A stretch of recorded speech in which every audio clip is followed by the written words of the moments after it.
Hi, I think this is my third attempt at trying to predict what's going to happen to property prices in 2021. But as I said in the previous video, or maybe it was even the video before that, when the facts change, I change my mind, as Keynes famously said once, I believe. So the facts keep changing, and I've just been watching the budget. Rishi Sunak, the Chancellor, has just delivered his speech in Parliament. And there are things which came out of that which I think are going to have a profound effect upon the property market and property prices. So the very first thing is that he's extended furlough and the self-employed scheme until the end of September. This affects the property market. Why? Because it's going to reduce the number of people who are made unemployed. Now, unemployment is going to rise, and it's going to rise quite substantially. But because of these interventions, the ONS, the Office for National Statistics, have estimated that it's going to actually halve what it would have been. So half the people who would have been made unemployed are not going to be made unemployed, and that's probably about 1 million or so people. And that's going to help to stabilise the property market, or at least it's going to stop it from being as destabilised as it could have been.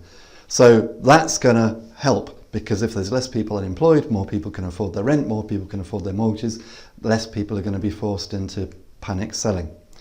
The second thing which is going to help the property market is, as we thought he would because it was leaked in the press, but as I thought he would anyway because it would be mad not to, he's extended the stamp duty holiday until the end of June. But because wherever he extends it to, there's going to be a cliff edge, and it could just sort of put the brakes on the property market, which they obviously see as being a key driver of the economy as a whole. He said that when we get to the end of June, there's going to be a sort of an interim period where there'll be half a stamp duty holiday. So it's nil up to 500,000 until the end of June 2021, and then it's nil up to 250,000 from the end of June to the end of September. So we've seen the effect that the stamp duty holiday has had over the last 6-9 months or so.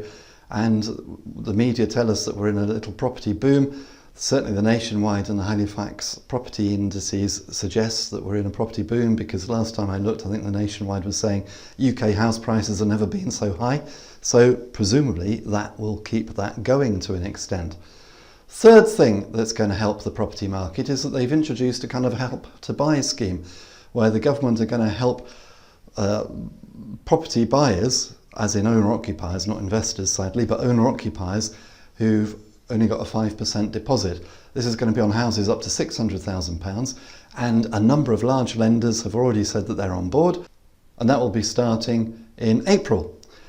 Now, I remember when George Osborne and David Cameron brought in a very similar thing back in 2013, and the change to the property market was tangible.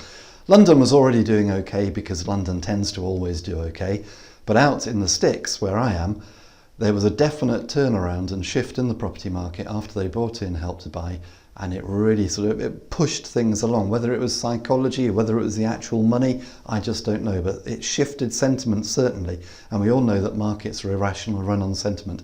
So I think that's really going to help as well. Other stuff which he covered in the budget, which probably aren't of such great consequence but will help, is that there was a lot of talk about capital gains tax going up. In the event that didn't happen, although the personal allowance has been frozen, I'm sure we can live with that.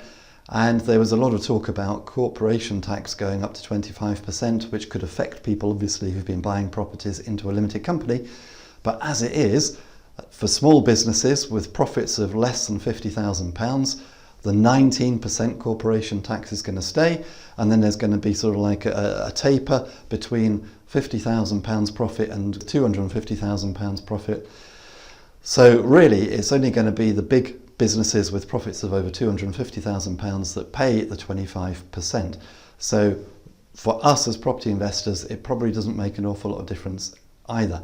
But the sum of the effect of particularly the stamp duty holiday, the Help to Buy scheme, I think are going to be quite significant, and I can see that property prices, if they were going to fall, they're not going to fall very much, and we could well see prices continue to rise, certainly to the autumn. Now, it all depends on what happens when we get to September and furlough finishes, but what the government are hoping is that the businesses that are currently shut will be open sort of July, August, and so September everything should be up and firing, so when the furlough is taken away it shouldn't make too much difference.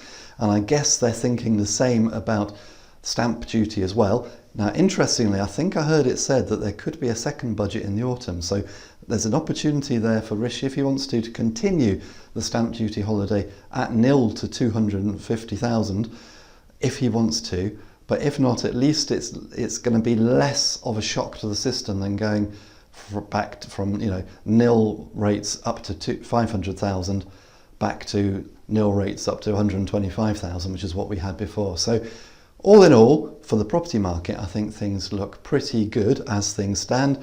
I can't see the Bank of England raising interest rates anytime soon, despite what people say about inflation. I think personally, everybody's going to be quite happy to see a bit of inflation. They're not going to be panicking about it. We know the Americans aren't going to, because the Fed, the equivalent of the Bank of England in America, have said they don't really care about it at the moment, and they're not going to think about raising interest rates for another 2.5 years. They've already told us that. So I think that the Bank of England will probably live with inflation if it comes. And so I think for the property market, what are we going to see? Well, I suspect we're going to see continuing house price increases. Now, anecdotally, where I live, near Nottingham, I've been watching the Nottingham prices and the local prices, and over the last 12 months, they have gone up significantly, and I can't believe it. Given the fact that we're in this sort of pandemic, given the fact that GDP has fallen so much, to me it seems crazy, but it just shows what happens when there's all this free money being given out, the helicopter money, the furlough money, the help to the self-employed, the bounce back loans, the business loans and all this kind of stuff. There's so much money being pumped into the system, plus they're not going to raise interest rates. All of this is going to help. So basically what's going to happen, I think that prices are probably going to keep going up, and they're probably going to keep going up for the next 6 months at the rates that they have been over the last 6 months, and then they're probably going to slow down a bit once we get past September, but they're not going to slow down to the point where there's going to be a massive fall in the market. They'll probably just sort of even off, level off, I would imagine. And then next year, when GDP picks up, because the economy will be bouncing back, apparently, then presumably the property market will then just sort of kick on. I hope you found this video useful and informative, and if you did, then please come over to my website, www.thepropertyteacher.co.uk, where you'll find loads more great property-related resources, including free special reports to download, and my best-selling series of ebooks, which includes the Successful Property Renovators Workshop, 63 common defects in investment property and how to spot them. And if you're just starting out in property, or if you want to grow your portfolio, you may be particularly interested in the Successful Property Investors Strategy Workshop, in which I'll take you through exactly how I started and built my property portfolio, starting literally with none of my own money, and how I built a portfolio of £2 million worth of property in just 4 years. And that was starting from scratch. I'll take you through everything that I did right so that you can copy me and do the same. And I'll also show you everything that I did wrong so that you can avoid the mistakes that I made, and so that you can progress in property and be far more successful far more quickly than I ever was. And this is based upon my own real life experience, and it took me about 4 years to actually work out how to do property investing properly. But in the 200 pages in the Successful Property Investors Strategy Workshop, I'm going to show you all of that 4 years knowledge condensed down so that you can use it immediately. And until next time, here's to successful property investing.